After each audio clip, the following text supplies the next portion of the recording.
では金輪継ぎの墨付けの方をやっていきます。で金輪継ぎは、基本的に、オスもメスもありません。同じものを作って合体させるという形になります。これも追っかけと同様にですね、105を前提に説明します。まず書きますね。まず基準の墨。ちょっとここから15ミリ取ろうと思ったんですけど、今ギリギリすぎるので、ちょっともう一本外に書きます。はい。で、これが基準だとします。で、これから、150と300と。で、線を引きます。で、これから52.5。こちらもセンターがちょっと太ってるかな。52.5。はい。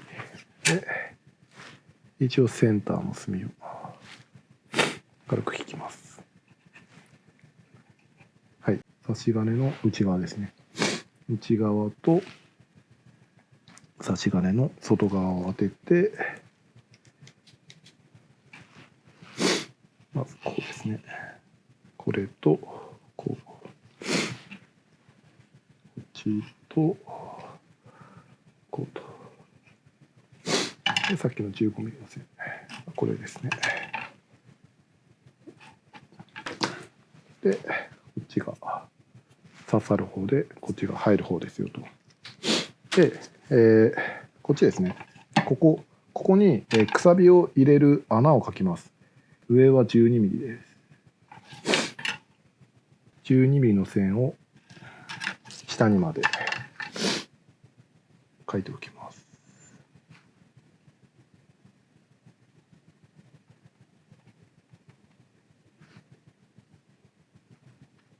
はい、こういう感じですね。これは12ミリの線と、150の線ですね。両方描いておきます。まず基準の150の墨、下まで下ろします。で、ここから前に9ミリです。で、上の12ミリと9ミリを斜めに結びます。ここが12ミリで、下は9ミリですよという感じですね。で、横ですね。で、横、金は溝がつきます。なので、真ん中のあたりちょっと隙間開けてください。で、ここも芯なんで真ん中、52.5 よりちょっと短いなんで、はい。こっち側も芯を書きます。はい。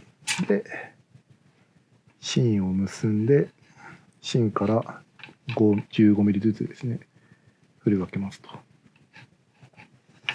で、15ミリ。こっちが穴になりますよと。はい。で、回して、こっち側も真ん中のあたりは隙間開けてください。で、芯なんで52。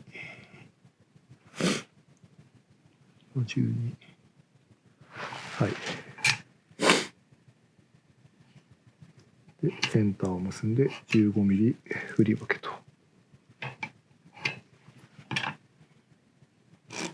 で、これは刺さっていく方ですね。になりますと。で、裏面に回して、9ミリの線をまっすぐ半分までですね。で、これと、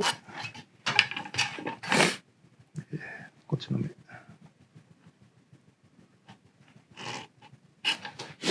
い。で、また上でセンターを描きます。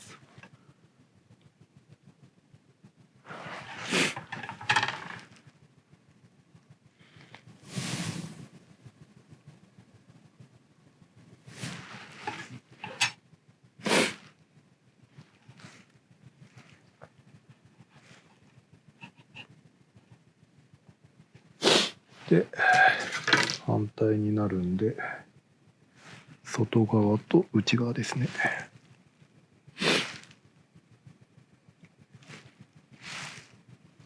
はい。で、こっちと、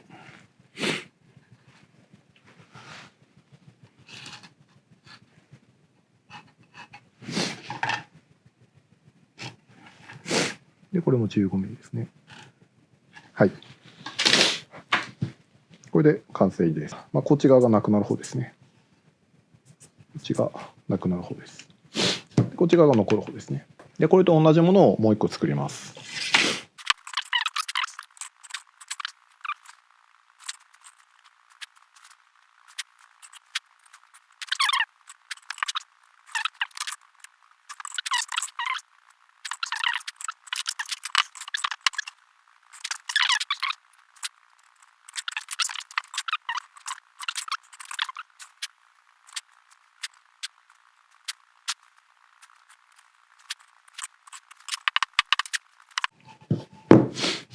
これで金輪の2つですね。